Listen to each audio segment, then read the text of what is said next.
شق البحار. Bismillahirrahmanirrahim. Innal hamdalillah nahmaduhu wa nasta'inuhu wa nastaghfiruh wa na'udzu billahi min shururi anfusina wa min sayyiati a'malina may yahdihillahu fala mudilla lahu wa may yudlil fala hadiya lahu wa asyhadu an la ilaha illallah wahdahu la syarika lahu wa asyhadu anna Muhammadan abduhu wa rasuluhu amma ba'du. Kita melanjutkan pembahasan iman kepada hari kiamat, dan kita telah masuk di kejadian-kejadian setelah dibangkitkan kita dari kubur kita. Telah kita sebutkan bahwa beriman kepada hari kiamat harus beriman kepada 4 perkara. Yang pertama, beriman kepada tanda-tanda hari kiamat. Kemudian yang kedua, beriman kepada kehidupan setelah kematian, atau kita namakan dengan kehidupan alam barzakh. Kemudian yang ketiga, beriman dengan kejadian-kejadian setelah manusia dibangkitkan dari kubur mereka. Kemudian nanti yang keempat, kita beriman kepada surga dan neraka. Dan alhamdulillah kita sudah masuk di poin ketiga, beriman kepada kejadian-kejadian ketika manusia dibangkitkan dari kubur mereka. Dan telah kita sebutkan bahwa manusia akan dibangkitkan dari kubur mereka bagaikan biji yang tumbuh, setelah itu keluar kecambah, yaitu biji yang ditanam di dalam tanah, kemudian disiram, kemudian setelah itu nanti akan keluar kecambah, nanti naik lagi sampai keluar akar, kemudian naik lagi sampai batang pohon, setelah itu batang pohon nanti akan pecah menjadi tangkai, dan nanti manusia seperti itu juga, dibangkitkan dari kuburnya seperti itu. Dan dari mana kita nanti akan dibangkitkan? Nanti kita dibangkitkan dari tulang ekor, atau dinamakan dengan ajabud dzanab. Dan tulang ekor ini adalah ruas tulang yang tidak bisa dimakan oleh tanah. Semua tulang kita akan dimakan sama tanah kecuali satu ruas tulang, yaitu dinamakan dengan tulang ekor. Nanti ketika hari kiamat, Allah akan menyiram, menurunkan air hujan, kemudian nanti akan mengenai tulang ekor kita. Tulang ekor kita akan terkena siraman. Setelah itu nanti kita akan tumbuh. Kita nanti akan tumbuh sampai menjadi manusia yang sempurna.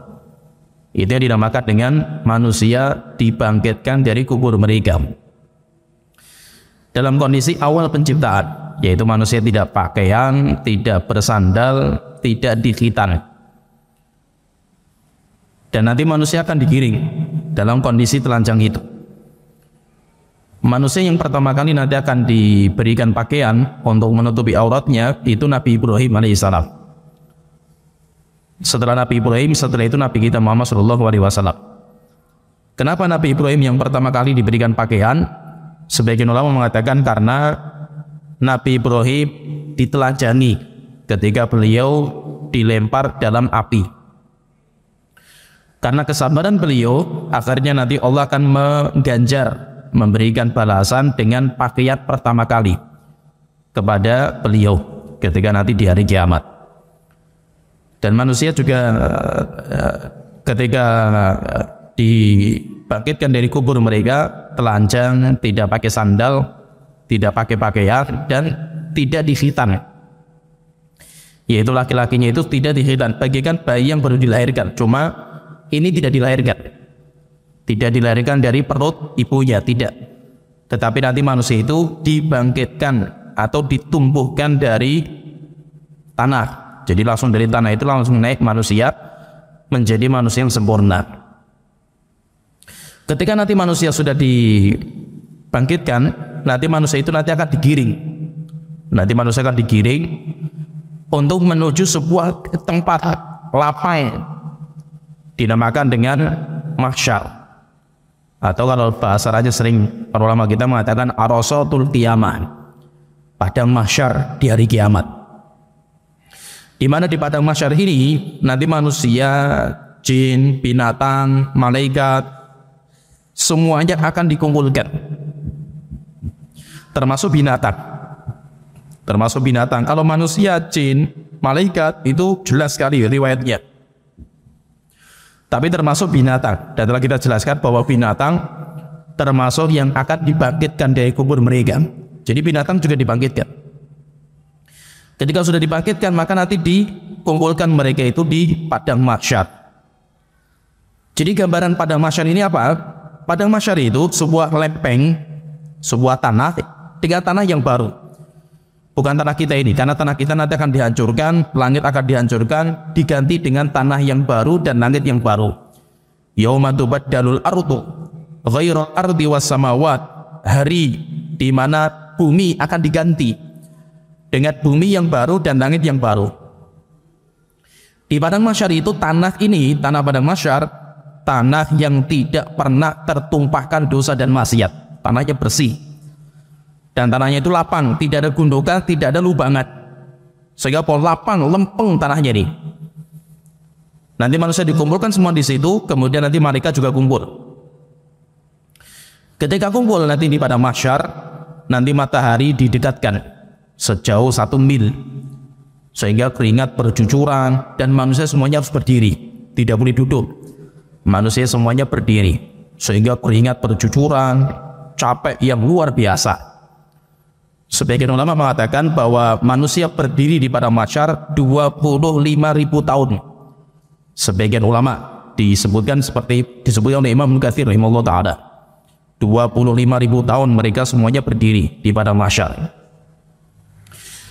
Ketika mereka sudah berkumpul dan mereka itu berjujuran, panasnya menyengat karena matahari itu jauhnya cuma 1 mil, panasnya luar biasa. Sehingga ada keringat yang menenggelamkan dia, ada yang sebatas mata, mulut, ada yang dadanya, ada yang perutnya, ada yang sampai kakinya, ada yang lututnya.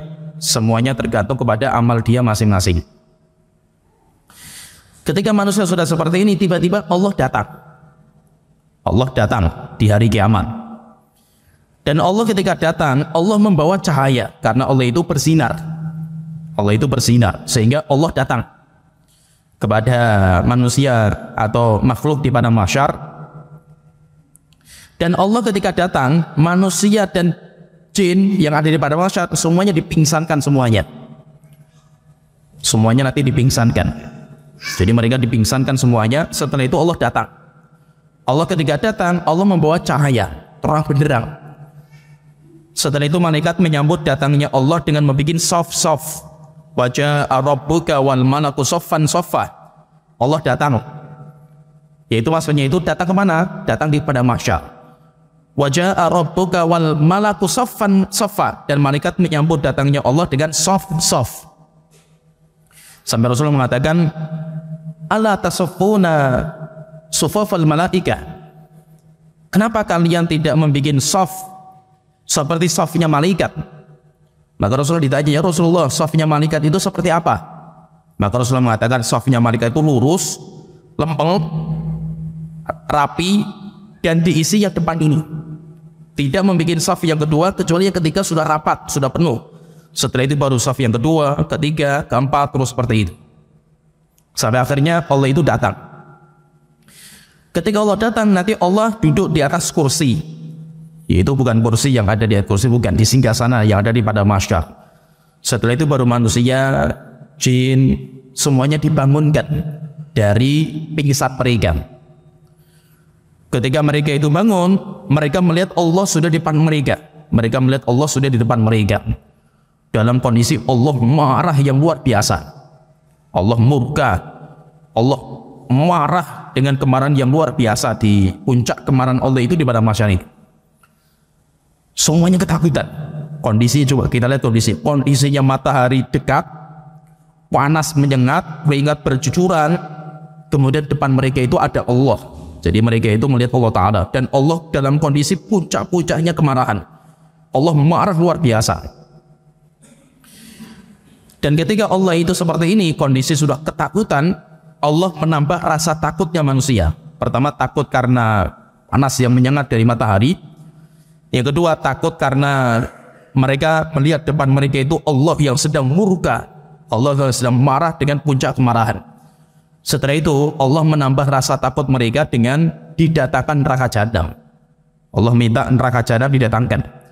Setelah itu nanti para malaikat harus menjemput neraka jahanam. Neraka jahanam kan masih proses lama, masih jauh prosesnya itu.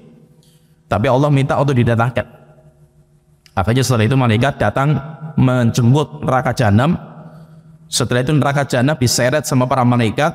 Rasulullah mengatakan, disebutkan dalam sebuah riwayat yang sahih bahwa neraka jahanam untuk menyeretnya, untuk membawa neraka jahanam sampai kepada mahsyar, itu membutuhkan sab'una alfa zimam, membutuhkan 70.000 tali kekang. Itu tali kekang untuk menyeret neraka jahanam. Wa ma kulli zimabim, kata Rasulullah, dan setiap tali kekang sab'una alfa malakin yajurruha.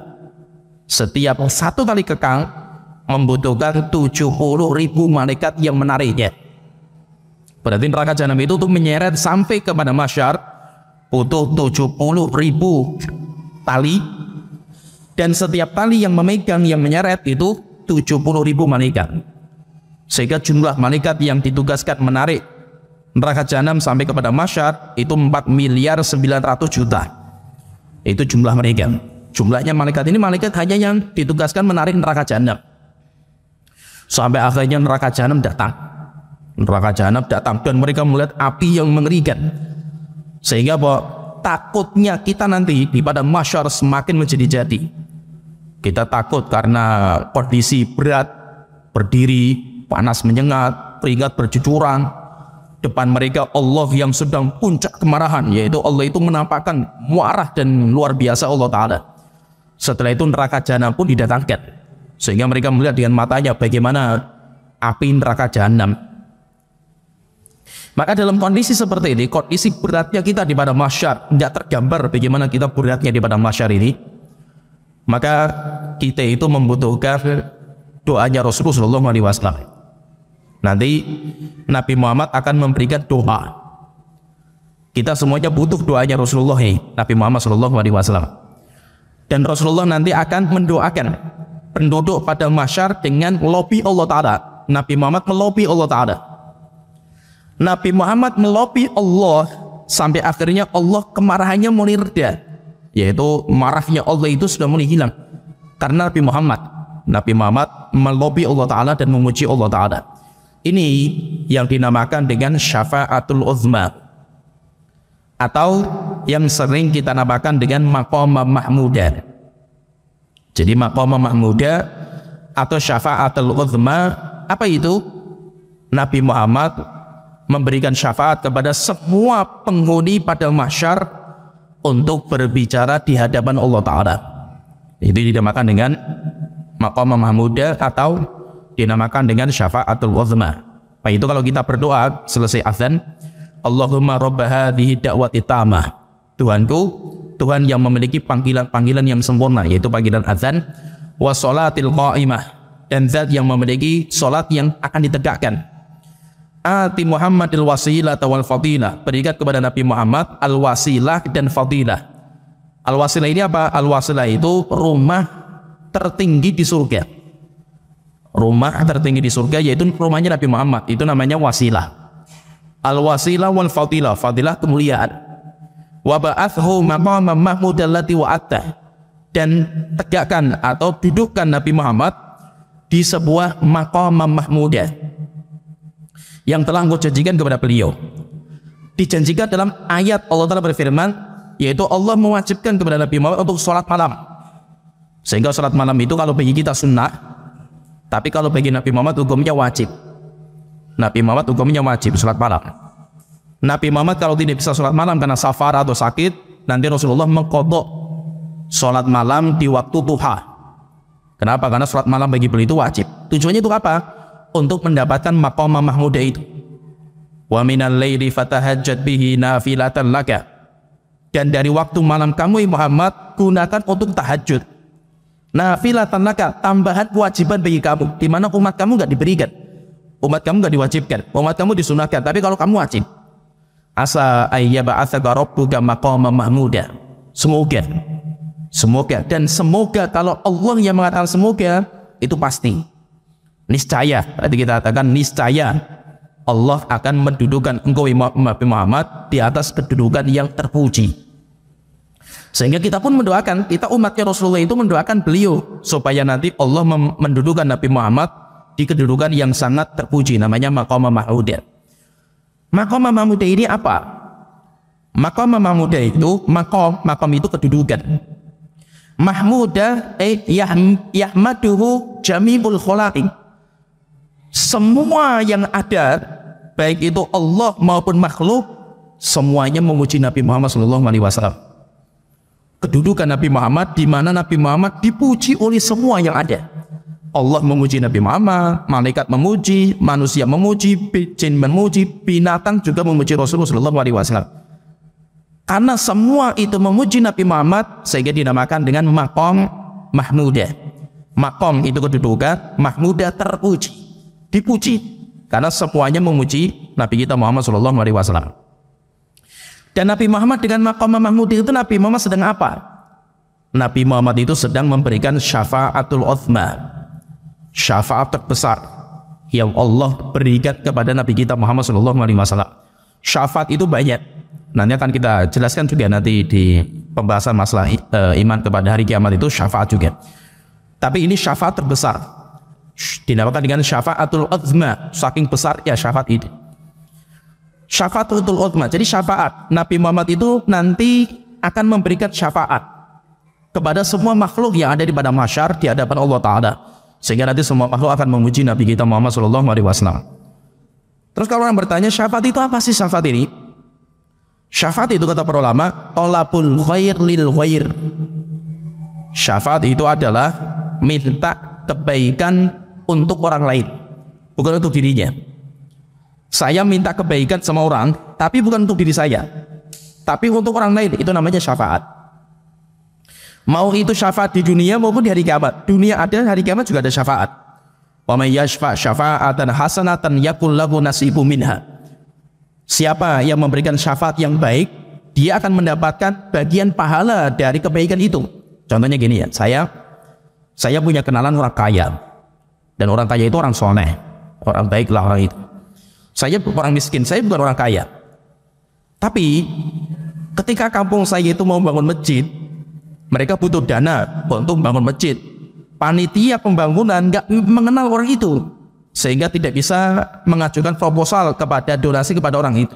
Saya kenal, dan saya akrab sama orang itu. Cuma saya nggak bisa bantu dengan uang, saya nggak bisa. Akhirnya saya membawa proposal datang kepada orang kaya itu, supaya orang kaya membangun masjid, membantu masjid, bukan diri saya. Kalau saya minta untuk diri saya, itu namanya ngemis, itu namanya soal, itu namanya ngemis yang hukumnya haram dalam agama kita, nggak boleh. Ya, la tazalul mas'alatu bi ahadikum, senantiasa ada orang yang ngemis sampai dia datang di hari kiamat, di wajahnya tidak ada dagingnya. Jadi itu para pengis. Pengis itu apa? Orang yang minta untuk dirinya, untuk memperkaya diri, itu namanya ngemis. Tapi kalau saya minta bukan untuk diri saya, untuk orang lain, itu namanya syafaat di dunia. Sehingga syafaat dunia itu ada nggak? Ada. Jika yang saya minta itu kebaikan, bangun masjid lah, bantu anak yatim, demikian juga orang yang sudah jumpo, atau apa saja dari kebaikan, saya nggak bisa bantu karena saya nggak punya uang. Tapi saya punya kenalan orang-orang yang punya uang. Saya menjadi perantara, orang-orang itu nyumbang, maka saya telah memberikan syafaat kepada orang-orang yang membutuhkan di hadapan orang kaya. Saya minta semua orang kaya untuk membantu orang lain, bukan diri saya. Itu namanya syafaat, dan saya akan mendapatkan pahala juga. Tapi kalau dia itu memberikan syafaat yang jelek, syafaat dijelekan. Misalkan di kampung mau mengadakan acara dangdutan, panitia kekurangan dana. Saya punya channel orang-orang kaya, asalnya saya bawa proposal ini kepada orang-orang kaya, akhirnya orang kaya itu nyumbang untuk acara dangdutan. Saya nggak nyumbang uang, enggak, karena saya nggak punya uang. Tapi saya menjadi perantara. Saya menjadi perantara orang-orang kaya untuk menyumbang dalam acara dosa dan maksiat. Saya juga menanggung dosa. Itu namanya syafaat kejelekan di dunia. Sehingga syafaat itu apa? Syafaat itu tolabul khair lil khair, minta kebaikan tapi untuk orang lain, bukan untuk dirinya. Itu namanya syafaat, dan itu dianjurkan.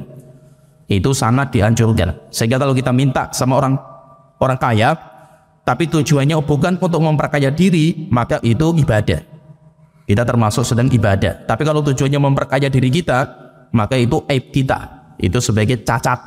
Itu aib dan itu dosa. Dan itu tidak dibolehkan.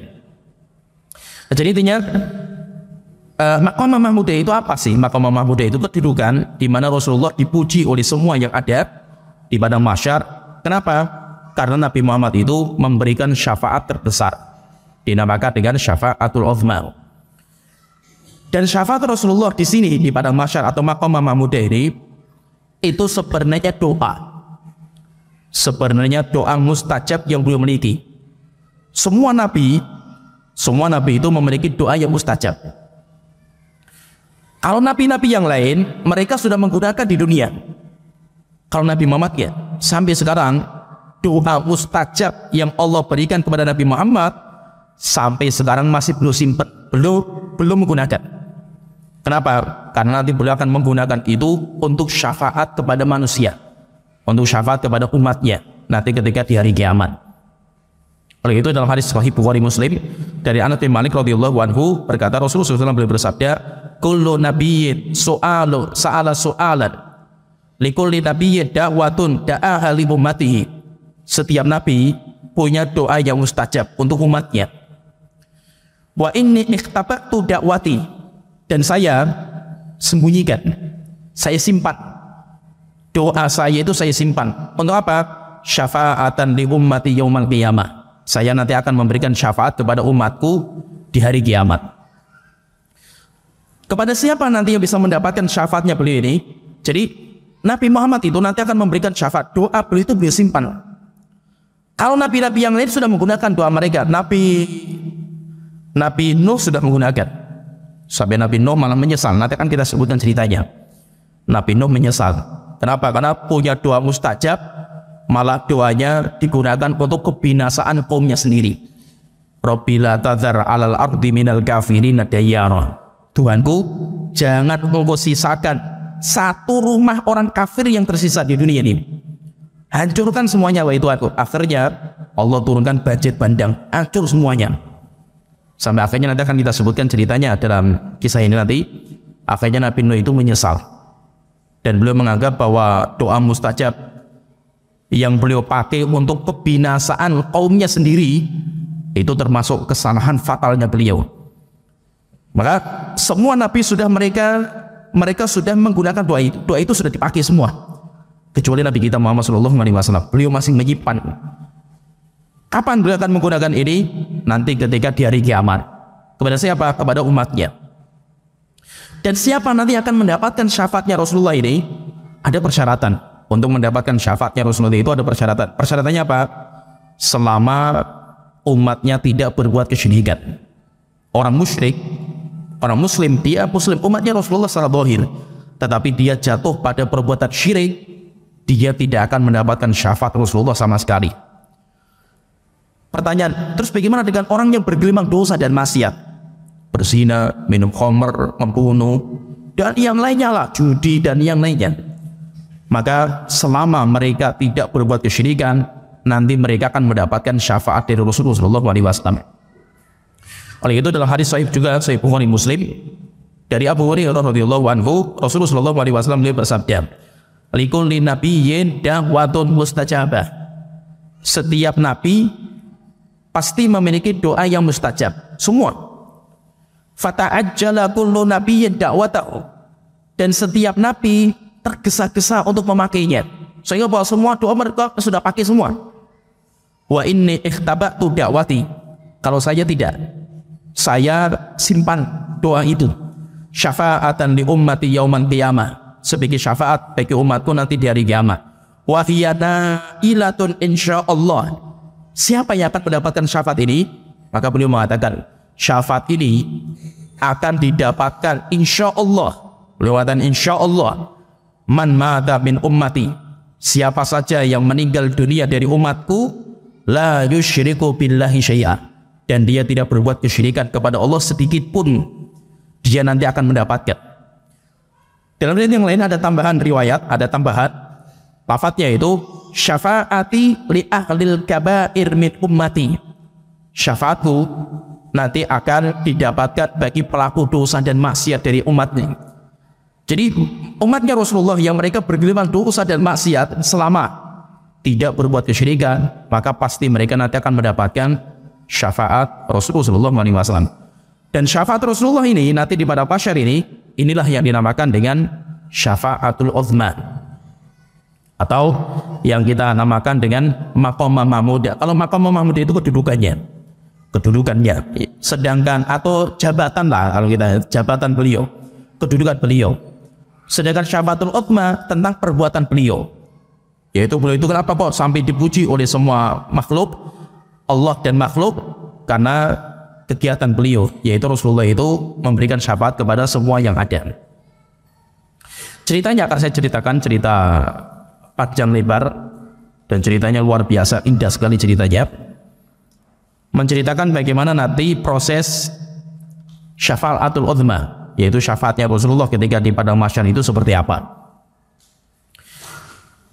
Di dalam sebuah riwayat dikeluarkan Imam Bukhari, Muslim, Imam Tirmidzi dari Abu Hurairah radhiyallahu anhu, beliau bercerita, kunna ma'an Nabi sallallahu alaihi wasallam fi da'watin, kami pernah bersama Rasulullah memenuhi undangan makan salah seorang sahabat. Jadi ada salah seorang sahabat ngundang makan Rasulullah. Akhirnya Rasulullah itu mengambil atau mengajak beberapa sahabat. Abu Hurairah mengatakan termasuk saya, yaitu saya itu termasuk yang diajak sama Rasulullah untuk makan di undangan sahabat kita. Ketika kami itu di rumahnya orang itu rupanya masak kambing. Dan itu biasa kalau orang-orang Arab, mereka itu kalau punya tamu, mereka itu biasanya masak kambing. Farufi'a ilaihi dhira', disuguhkan kepada beliau dhira', dhira' itu sampil. Jadi karena para sahabat itu tahu Nabi Muhammad itu kalau makan kambing yang paling beliau sukai itu daging itu sampilnya, dhira'-nya itu yang paling beliau sukai. Wa kana tu'jibu, dan beliau sangat senang dengan daging sampil. Fanahasya minha nahsyatan, kata Abu Hurairah mengatakan, maka Rasulullah mengambil daging kambing kemudian nahasya. Nahasya itu grogoti. Jadi kambing itu diambil, setelah itu digigit, yaitu ya seperti itulah bahasanya, digrogoti. Nahasya nahsyatan, yaitu sesuai dengan gigi, yaitu daging itu digigit kemudian ditarik, itu namanya nahasya. Bahasa Arabnya nahasya itu seperti itu, nahasya. Dan memang orang Arab itu kalau masak kambing itu biasanya utuh, satu kambing itu utuh, nanti baru dipotong-potong. Kalau makannya pakai nampan, jadi potong, misalkan dari kambing potong jadi 4 bagian atau berapa bagian, nanti dalam satu nampan itu daging masih gelondongan. Nah itu biasanya nanti pada grogoti seperti itu. Ketika Rasul itu sedang makan kambing, yaitu makan dhira' sampil, setelah itu Rasulullah mengatakan, ana sayyidun nasi yaumal qiyamah, saya adalah penghulu, pemimpin, sayyidnya manusia nanti di hari kiamat. Hal tadruna mimma dzalika?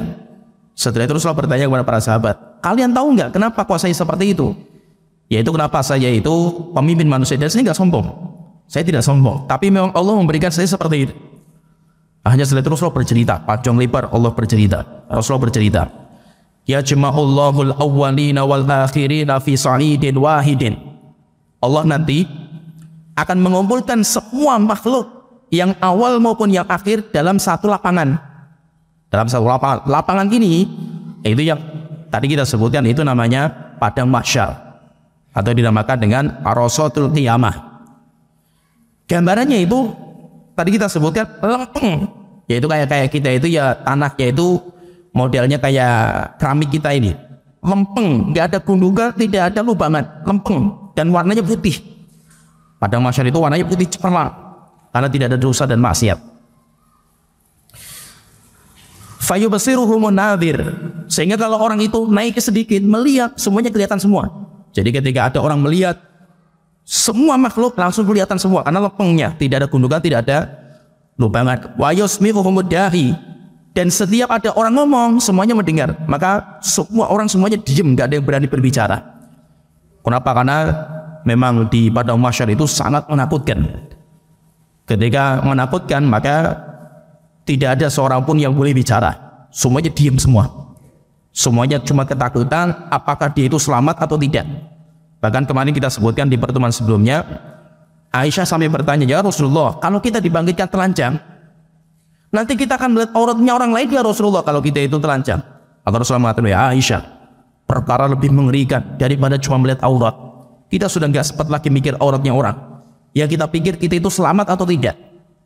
Bahkan kita bersebelahan dengan anak kita, istri kita, kita nggak kenal lagi, kita nggak ngurus istri. Jadi sampai orang itu nggak tahu dengan saudaranya, sampai anaknya pun nggak tahu dia itu. Kenapa? Karena orang itu semuanya ketakutan. Saya selamat atau tidak, mengerikan kondisinya itu. Maka ketika mengerikan itu semuanya diam, nggak ada yang berani bicara sama sekali. Wadadnu minhu syamsu, dan matahari didekatkan. Fayablughun nasa minal ghammi wal qarbi ma la yutiquna wa la yahtamilun. Sampai akhirnya manusia mereka akan merasakan rasa ketakutan, rasa yaitu putus asa, dan mereka itu sudah capek, lelah, letih, sampai mereka itu sudah tidak mampu lagi, nggak kuat lagi mereka ini wes. Jadi mereka sudah sampai tingkatan sabar, sudah pol wes, nggak ada kesabaran lagi, sudah nggak mampu lagi mereka ini.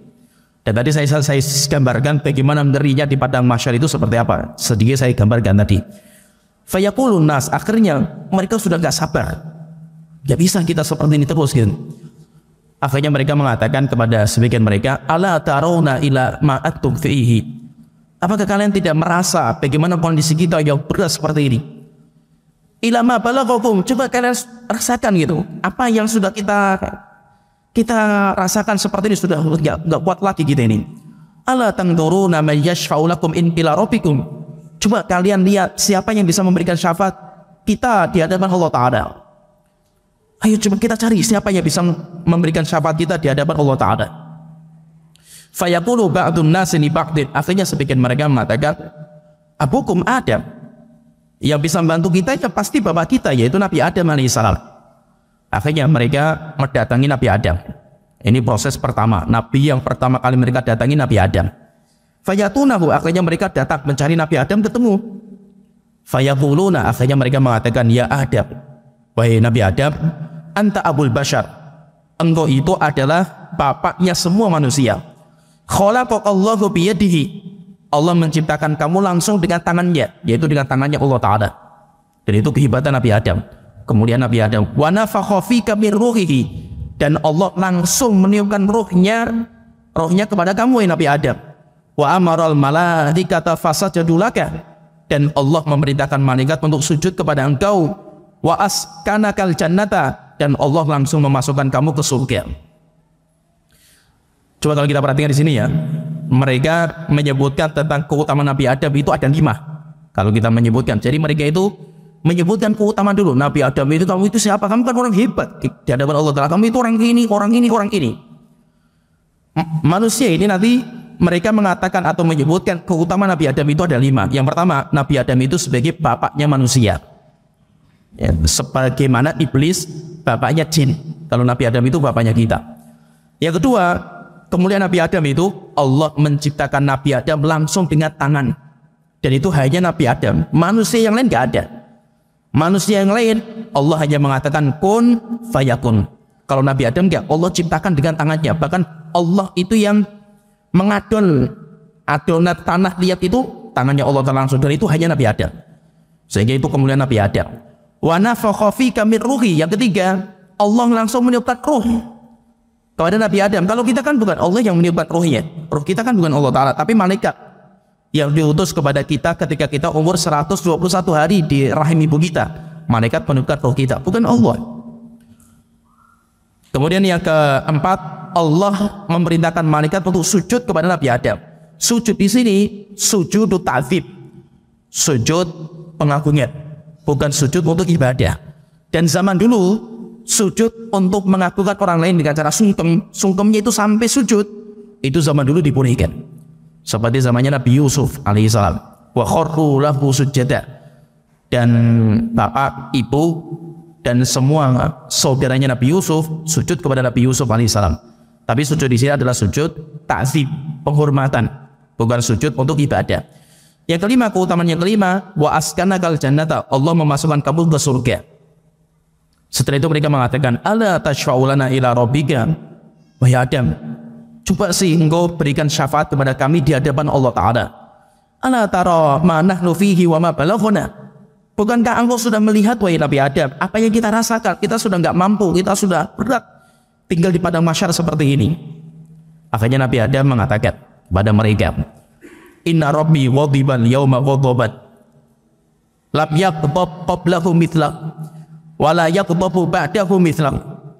Nabi Adam mengatakan, wahai manusia, ketahuilah, Allah Tuhanku pada hari ini telah murka dengan kemurkaan yang paling puncak. Allah tidak pernah marah seperti ini sebelumnya, dan Allah tidak akan marah seperti ini setelahnya. Sehingga bahwa Allah itu marahnya luar biasa hari ini. Wa innahu nahani anis syajarati fa'asaitu.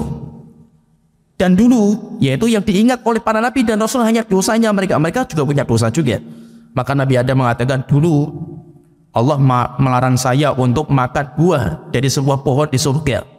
Fa'asaitu. Tapi saya itu bermaksiat kepada Allah Ta'ala. Dalam ayat yang lain Nabi Adam mengatakan, ma akhrajakum minal jannati ila khati'atu abikum hazat. Tidaklah kalian keluar dari surga kecuali sebabnya ya dosa bapak kamu ini. Saya itu punya dosa, dan saya hari ini saya takut dengan dosa saya. Nafsi, nafsi, nafsi. Saya hanya mikir diri saya sendiri. Saya pun juga belum tentu saya selamat, yaitu saya cuma mikir diri saya dengan dosa yang saya miliki. Nafsi, nafsi, nafsi. Saya hanya mikir diri saya. Saya hanya mikir diri saya. Saya hanya mikir diri saya. Idhabu ila ghairi. Saya gak bisa bantu kalian. Coba kalian pergi ke yang lain. Coba pergi ke nabi yang lain. Idhabu ila Nuh. Coba kalian pergi ke Nabi Nuh. Akhirnya nanti mereka datang ke Nabi Nuh. Jadi proses yang pertama itu nanti mereka mendatangi Nabi Adam, tapi rupanya Nabi Adam beliau minta maaf karena beliau tidak bisa bantu, tidak berani ngomong di hadapan Allah Ta'ala. Kenapa? Karena beliau punya kesalahan fatal, yaitu kesalahan beliau itu makan buah yang ada di surga karena godaan iblis. Sampai akhirnya beliau makan dan istri beliau makan, sampai akhirnya nanti Nabi Adam bertobat kepada Allah Ta'ala. Nabi Adam sudah bertobat dan sudah diampuni sama Allah Ta'ala. Tetapi Nabi Adam dihukum, hukum tetap jalan, yaitu akhirnya Nabi Adam dikeluarkan dari surga. Setelah itu anak keturunan Nabi Adam semuanya merasakan akibat dari hukuman itu. Jadi kita nggak punya dosa, yang punya dosa bapak kita. Tapi hukuman terkadang yang merasakan itu orang-orang yang berkaitan dengan itu. Walaupun kita nggak punya dosa, maka nggak ada namanya dosa turunan. Dalam agama kita itu nggak ada. Tapi yang ada akibat dosa bisa dirasakan oleh turunannya. Contohnya misalkan orang berzina. Kan orang yang berzina itu kan laki-laki dan perempuan. Kalau punya anak, anaknya dinamakan dengan anak zina kan? Nggak dinisbatkan sama bapaknya. Dinamakan dengan anak zina. Pertanyaan, lah salahnya anaknya itu apa? Kita katakan anak nggak punya salah, sehingga dosa zina nggak bisa diturunkan kepada anaknya. Anak nggak punya dosa. Walaupun dinamakan dengan anak zina, tapi anak merasakan akibat dari perbuatan dosa bapaknya. Kalau akibat iya. Ketika masyarakat kita misal berbuat dosa dan maksiat merajalela, didatangkan musibah alam misalkan bencana, orang-orang yang baik pun yang nggak berbuat dosa juga kena juga.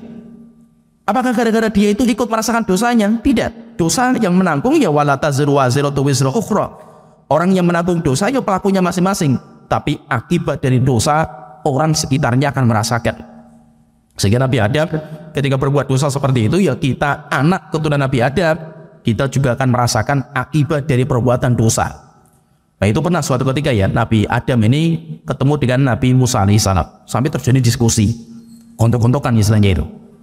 Nabi Musa mengatakan, ya Adam, gara-gara engkau akhirnya kita semuanya harus tinggal di bumi, tempat yang menyebalkan inilah bumi ini.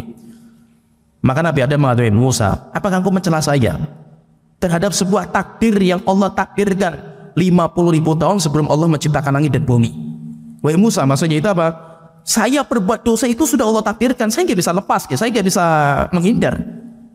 Itu dosa, tetap dosa gitu loh. Walaupun itu dosa, tapi itu takdir Allah Ta'ala. Jadi maksudnya itu Nabi Adam tidak bisa bantu manusia untuk ngomong di hadapan Allah Ta'ala karena Nabi Adam mengingat dosanya. Setelah itu nanti manusia yang kedua mendatangi Nabi Nuh. Fayatuna Nuhan. Orang-orang mendatangi kepada Nabi Nuh. Fayakuluna, kemudian mereka mengatakan, ya Nuh, anta awwalur rasuli ila ahlil ardi. Wahai Nuh, engkau itu adalah Rasul pertama yang Allah utus ke muka bumi. Wa qasammakallahu abdan syakura. Dan Allah menamakan engkau sebagai hamba yang bersyukur. Ala tara ma nahnu fihi. Kenapa engkau tidak melihat kondisi kita, wahai Nabi Nuh? Jadi keutamaan Nabi Nuh disebutkan dua.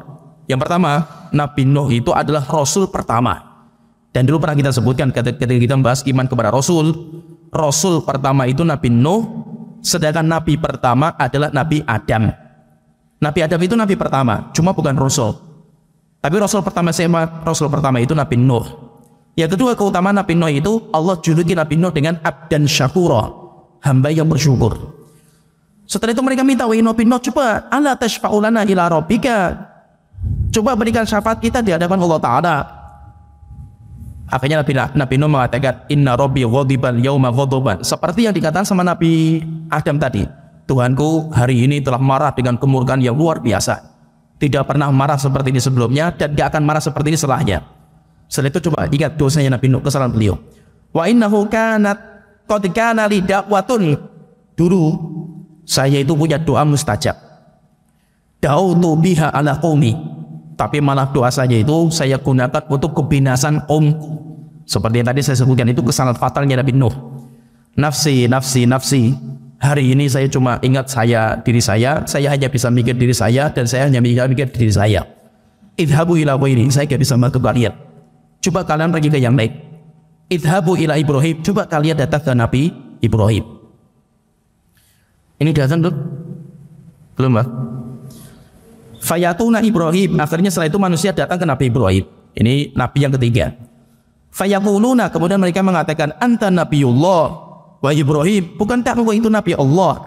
Wa khaliluhu min ahlil ardi, dan engkau itu adalah Khalilur Rahman di bumi ini. Isfa'lana ila rabbika, tolong berikan syafaat kepada kami. Ama tara ila ma nahnu fihi, bukankah engkau sudah melihat bagaimana beratnya kami di sini? Nabi Nuh juga sama, Nabi Ibrahim juga sama, mengatakan Tuhanku pada hari ini telah marah dengan kemarahan yang paling puncak, tidak pernah marah seperti ini sebelumnya dan tidak akan marah seperti ini setelahnya. Setelah itu Nabi Ibrahim mengatakan, wa inni kuntu kadzabtu salasa kadzabatin. Saya dulu berdusta untuk Allah 3 kali dusta. Saya itu sempat berdusta 3 kali dusta. Nafsi, nafsi, nafsi. Maka hari ini saya cuma ingat dosaku, dosaku, dan dosaku. Saya nggak bisa bantu kalian. Coba kalian pergi kepada Nabi yang lain. Coba kalian pergi ke Nabi Musa alaihissalam. Di sini kalau kita perhatikan Nabi Ibrahim, beliau itu punya 3 dosa. Apa 3 dosanya Nabi Ibrahim itu? Yang pertama, ketika Nabi Ibrahim itu ditanya sama Fir'aun, Pak Ibrahim, siapa orang ini? Siapa ini? Perempuan ini siapa? Maka dia mengatakan, hadhi ukhti, ini adalah saudariku. Padahal itu istrinya. Maksudnya Nabi Ibrahim itu saudari seiman, tapi Fir'aun menganggap itu saudari senasab. Itu dusta pertama. Yang kedua, Nabi Ibrahim ketika diajak untuk menyembah kepada berhala, maka Nabi Ibrahim itu mengatakan, ini sakim, saya sedang sakit. Orang menganggap sakit itu sakit fisik, yaitu sakit kita itu. Nabi Ibrahim bukan, sakit itu maksudnya orang itu akan menerima sifat sakit. Semua orang. Dan sakit itu maksudnya apa? Yang paling besar itu, ini sakim, saya itu nanti akan mati. Jadi sakit itu maksudnya kematian. Karena semua orang akan merasakan itu. Tapi orang anggap sakit itu maksudnya apa? Sakit itu sakit fisik. Yang ketiga, Nabi Ibrahim mengatakan ketika patung-patung dihancurkan, setelah itu ditanya, wahai Ibrahim, siapa yang menghancurkan patung-patung kita ini? Maka Nabi Ibrahim mengatakan, fa'alahu kabiruhum haza. Yang mengamalkan, yang menghancurkan yang paling besar ini, patung yang paling besar. Fas'aluhu in kanu yantiqun. Coba tanya kepada yang besar ini kalau dia itu bisa ngomong. Akhirnya mereka bingung. Setelah itu Nabi Ibrahim dibakar. Jadi itu 3 dustanya Nabi Ibrahim. Nabi Ibrahim berdusta 3 kali.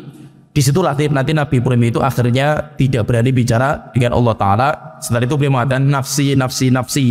Saya hari ini hanya mikir diriku sendiri. Saya hanya bisa mikir diriku sendiri. Saya tidak bisa bantu kalian. Idhabu ila wairi. Coba kalian pergi ke yang lain. Idhabu ila Musa. Pergilah kalian kepada Nabi Musa. Ya, azan dulu ya. Ya, kita lanjutkan. Kita melanjutkan cerita tadi di mana orang-orang sudah mendatangi Nabi Ibrahim alaihissalam dan beliau tidak bisa membantu.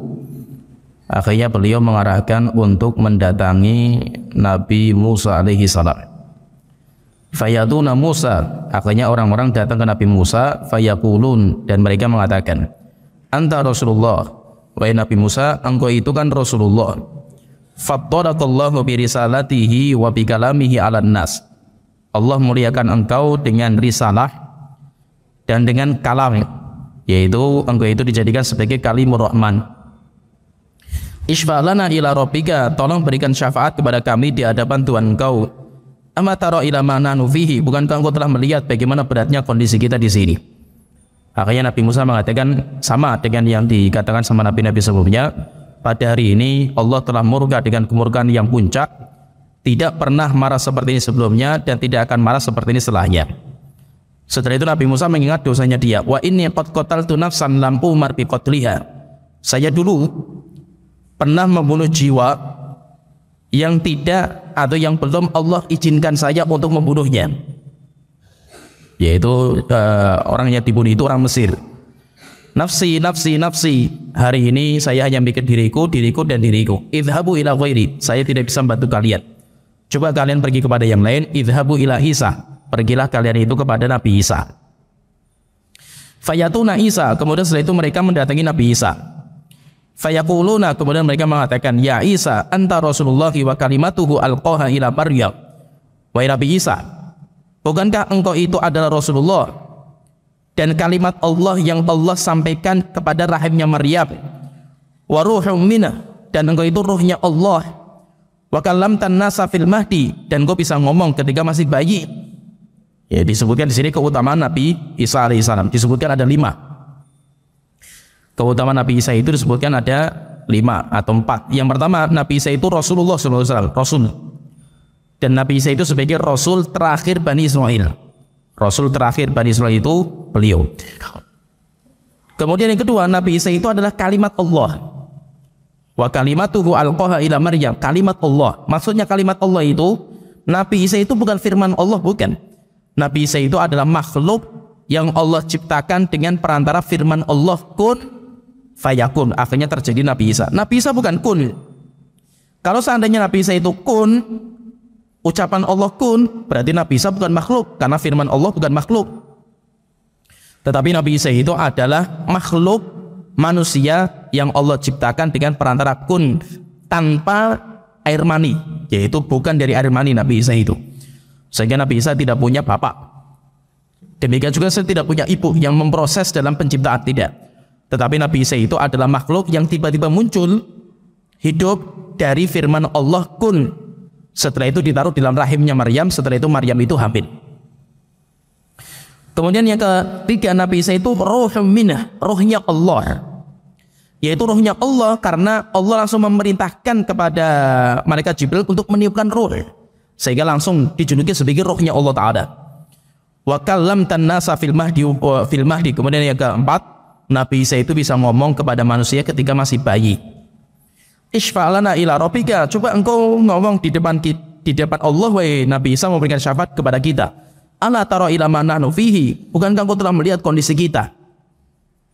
Akhirnya Nabi Isa sama juga mengatakan, hari ini Tuhanku murka dengan kemurkaan yang paling puncak, tidak pernah marah seperti ini sebelumnya dan tidak akan marah seperti ini setelahnya. Walam yadhkur dzamban, kata Rasulullah, tapi Nabi Isa tidak menyebutkan dosa. Yaitu dosanya Nabi Isa itu apa? Tapi Nabi Isa mengatakan, nafsi, nafsi, nafsi. Hari ini cuma aku mikir diriku. Idhabu ila ghairi, coba pergi ke yang lain. Saya nggak bisa bantu kalian. Idhabu ila Muhammad, pergilah kalian kepada Nabi Muhammad. Berarti di sini, kalau kita perhatikan di sini, 4 nabi yang didatangkan oleh manusia, semua ada 5. Semuanya itu ada 5. 4 atau semua dari 5 ini, atau 4 nabi sebelum Nabi Muhammad itu semuanya menyebutkan kesalahan. Nabi Adam, Nabi Nuh, Nabi Ibrahim, Nabi Musa. Berarti ada 4 nabi, berarti 5-nya 6. Nabi Adam, Nabi Nuh, Nabi Ibrahim, Nabi Musa, Nabi Isa, Nabi Muhammad. Nabi-nabi sebelum Nabi Isa semuanya menyebutkan kesalahan masing-masing. Kesalahan masing-masing, kecuali Nabi Isa. Nabi Isa tidak punya kesalahan. Yaitu maksudnya tidak disebutkan kesalahannya itu apa. Pertanyaan, berarti Nabi itu maksum atau tidak? Sampai ada Nabi yang membunuh kan, itu dosa besar kan, gak main-main membunuh itu kan itu. Berarti Nabi itu maksum atau enggak sih? Sampai akhirnya Nabi itu berbuat dosa, sampai akhirnya Nabi itu menyebutkan dosanya. Maka kita katakan Nabi itu berbuat dosa. Ya, karena Nabi Adam mengatakan maksiat. Fa'asaitu, saya bermaksiat kepada Allah Ta'ala. Berarti Nabi dan Rasul itu mereka berbuat dosa, mereka punya maksiat ya. Tapi mereka itu maksum. Nabi dan Rasul itu mereka itu punya dosa, punya kesalahan, tapi mereka itu maksum. Maka kita tanda, berarti maksum itu apa? Ini yang perlu kita pahami. Maksum itu bukan tidak punya dosa, tidak punya kesalahan, bukan. Kalau tidak punya kesalahan dan dosa itu hanya malaikat. Manusia tidak ada yang seperti itu. Hatta Nabi dan Rasul. Ya, Nabi dan Rasul itu karakter mereka itu karakter manusia yang punya kesalahan. Nabi Muhammad berapa kali ditegur sama Allah Ta'ala?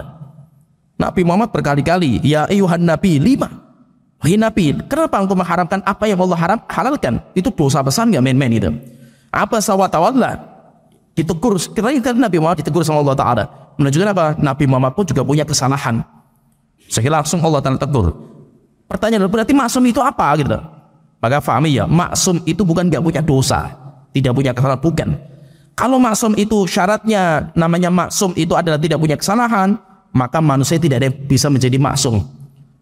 Maksum nggak bisa, berarti cuma malaikat yang nggak punya kesalahan. Nah, terus maksum itu apa? Maksum itu dijaga sama Allah Ta'ala. Maksudnya dijaga itu apa? Kalau punya kesalahan langsung ditegur sama Allah langsung. Itu namanya maksum. Sehingga Nabi ketika berbuat kekeliruan langsung Allah yang menegur gitu. Allah yang menasihati kan itu. Itu namanya maksumnya mereka itu seperti itu. Dan langsung mereka bertobat. Dan orang kalau sudah bertobat dari dosa mereka, at-taibu minadz-dzam kama la dzamba lahu, kaidahnya orang yang bertobat dari dosa kayak nggak punya dosa. Jadi maksudnya apa? Nabi dan Rasul itu nggak punya dosa lagi, walaupun mereka sebelumnya punya kesalahan. Tetapi karena mereka itu bertobat, karena langsung ditegur sama Allah Ta'ala, akhirnya mereka itu dinamakan orang yang maksum, seperti nggak punya dosa, walaupun mereka punya kesalahan sebelumnya. Berbeda dengan kita bukan orang yang maksum, sehingga kalau kita salah, siapa yang mau menegur kita gitu? Belum tentu kita itu ditegur sama. Terkadang kita berbuat keliru, kita pun nggak tahu kalau kita itu keliru kan gitu. Ya, kita itu nggak tahu kalau kita keliru. Kenapa? Karena nggak ada orang yang nasihati kita, tidak ada orang yang menegur kita, kan nggak ada kan itu. Kalau seandainya kita itu setiap keliru langsung ditegur sama orang, alhamdulillah itu karunia besar. Sehingga nikmat terbesar yang Allah berikan kepada kita itu apa? Kalau kita punya teman yang jujur. Siapa teman terbaik kita itu? Teman yang berani menasihati kita kalau kita itu punya kesalahan. Itu teman terbaik kita. Bukan teman yang membenarkan kita terus, mendiamkan kalau kita salah, dan ya seakan-akan itu teman terus lah gitu. Itu bukan teman kita. Nah itu ada pepatah Arab mengatakan sadiquka man sadakoka. Teman akrab kamu itu, teman yang baik itu adalah teman yang jujur, kayak kaca. Sehingga ada pepatah Arab mengatakan al-muslimu mir'atul muslim. Seorang muslim cermin bagi muslim yang lain. Cermin itu jujur. Kita keriput ya keriput. Kita punya tembong di pipi kita ya tembong dinampakkan. Gak mungkin disembunyikan gitu. Itu namanya cermin, jujur. Salah kataan salah, benar-benar. Itu namanya jujur. Bukan orang yang mendiamkan. Ibaratnya gini, kayak kita itu punya kesalahan, kita itu jatuh, kita sedang jatuh naik motor jatuh. Siapa seorang yang baik bagi kita itu? Ketika melihat kita itu jatuh, datang ke kita, nolong kita, ngangkat kita, itulah manusia terbaik. Terkadang kita itu jatuhnya dalam dosa dan maksiat, kita butuh orang-orang yang menegur kita, menasihati kita, itu kita butuhkan itu. Yang terkadang itu apa? Kesalahan dijadikan adang untuk mencaci maki. Kita jatuh, sudah kita naik motor jatuh, diludahi, diinjak-injak, disalahkan lagi itu. Kan kurang ajar sekali kan gitu. Orang jatuh itu butuh dinasehati, butuh ditolong gitu. Demikian juga Pak, orang ketika jatuh dalam dosa dan perlu ditegur, perlu dinasihati, perlu dirangkul kembali gitu. Bukan malah dicaci maki, bukan malah dihabisi dia, bukan. Kita butuh orang-orang yang menasihati kita, dan kita itu butuh. Maka itu apa? Fahami ya. Kalau ada orang yang menampakkan kebobrokan kita, boroknya kita, dia itu sedang memberikan hadiah spesial kepada kita. Ini fahami ini. Sehingga apa? Sehingga kita itu harus membuka hati kita lapang dada. Ada orang menasihati kita dan nasihatnya beradab. Adab itu empat mata nasihati kita. Kita itu perlu bersyukur punya orang seperti ini. Atau mungkin yang nasihati kita anak kita atau istri kita, misalkan nasihati kita empat mata dengan cara yang adab loh. Maka itu Masya Allah, itu berarti manusia terbaik lah kita itu punya itu. Dan itu Umar bin Abdul Aziz ketika beliau itu selesai dari memakamkan jenazah pamannya yang meninggal dunia, raja sebelumnya. Setelah itu kan beliau diangkat menjadi raja. 3 hari 3 malam beliau nggak tidur, nggak istirahat. Setelah selesai pulang, kan beliau sudah diangkat menjadi raja. Setelah itu dia itu mau istirahat, capek 3 hari 3 malam, bayangkan itu. Dia nggak istirahat. Akhirnya setelah mau tidur, datang putranya. Matan, Pak, mau apa gitu? Saya mau istirahat dulu sejenak. Sudah 3 hari 3 malam saya nggak istirahat gitu, mengurusi jenazah raja sebelumnya. Maka anaknya, apa kata anaknya itu? Pak, apakah kamu yakin kalau tidur sejenak 5 menit kamu masih mendapatkan waktu lagi untuk menjalankan amanah ini? Amanah ini besar loh Pak, nggak main-main itu. Akhirnya ketika mendengar omongan anaknya, langsung segera lagi dia bangun. Setelah itu anaknya dipeluk. Alhamdulillah yang telah menjadikan anak saya sebagai peluru saya. Ketika saya mencong sedikit, saya didudukkan sama anak saya. Kita butuh orang seperti ini gitu, yang menasihati kita kalau kita lagi salah, menegur kita kalau kita itu memang jatuh dalam kekeliruan. Kita butuh orang seperti itu. Kecuali kalau nasihatnya itu nggak punya adab. Kalau nggak punya adab, nggak usah kita terima. Nah itu kata Imam Syafi'i, siapa yang nasihati saya 4 mata, maka itu nasihat yang wajib saya terima. Tapi kalau menasihati saya bukan di depan saya, tapi di khayal rame di hadapan orang banyak, itu mencaci maki saya, bukan menasihati saya, dan saya tidak akan terima. Urusannya nanti sampai hari kiamat kalau orang seperti ini. Jadi maksudnya di sini itu bedanya kita dengan Nabi dan Rasul. Nabi dan Rasul salah, Allah yang menegur gitu. Dan hebatnya itu di situ. Kalau kita kan enggak, Allah nggak pernah negur kita gitu. Sehingga kita terkadang berbuat kekeliruan, dosa dan maksiat, nggak tahu kita itu ini keliru rupanya karena nggak ada yang menegur kita. Jadi Nabi Isa nggak punya dosa, tidak menyebutkan dosanya. Setelah itu akhirnya manusia datang ke Nabi Muhammad. Kemudian datang ke Nabi Muhammad, kemudian mereka mengatakan, ya Muhammad, anta Rasulullah. Engkau itu kan Rasulullah. Wa khatamul anbiya, engkau penutup para nabi dan rasul. Qad ghafarallahu laka ma taqaddama min dzambika wa ma ta'akhkhar. Allah sudah menghapuskan dosa engkau yang lampau dan yang akan datang kalau ada. Isfa' lana ila rabbika, tolong berikan syafaat kita di hadapan Allah Ta'ala. Ala tara ila ma nanu fihi, bukankah engkau telah melihat kondisi kita?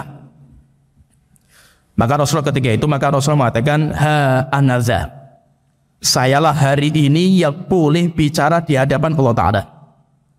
Fa'antoliku, Rasulullah mengatakan, maka saya menuju Allah Ta'ala. Dalam ayat yang lain, antara makhluk yang di pada masyarakat dengan Allah itu ada pembatas. Jadi kayak ada gerbang, sehingga tidak boleh orang itu langsung menuju Allah, nggak boleh karena ada gerbangnya. Akhirnya Rasulullah menuju gerbang itu. Ketika menuju gerbang dalam sebuah riwayat itu, Rasulullah itu mengetuk gerbangnya. Setelah itu malaikat penjaga mengatakan, man anta, siapa kamu? Maka Rasulullah mengatakan, saya Muhammad. Akhirnya dibuka. Setelah itu mereka mengatakan, marhaban, marhaban ya Muhammad, selamat datang wahai Muhammad. Ini pintu menuju Allah Ta'ala. Akhirnya setelah itu Rasulullah langsung menuju kepada Allah Ta'ala. Sampai sebagian riwayat mengatakan Rasulullah itu berpegangan untuk sampai kepada Allah itu berpegangan di bawah pondasinya surga. Jadi tiang penyangga surga. Sampai akhirnya setelah itu Rasulullah di hadapan Allah Ta'ala, sudah di hadapan Allah ini. Setelah itu langsung wa akhurru lahu sajidan. Sampai Rasulullah mengatakan fa'ati tahtal arsy. Sampai saya datang ke singgasana Allah Ta'ala.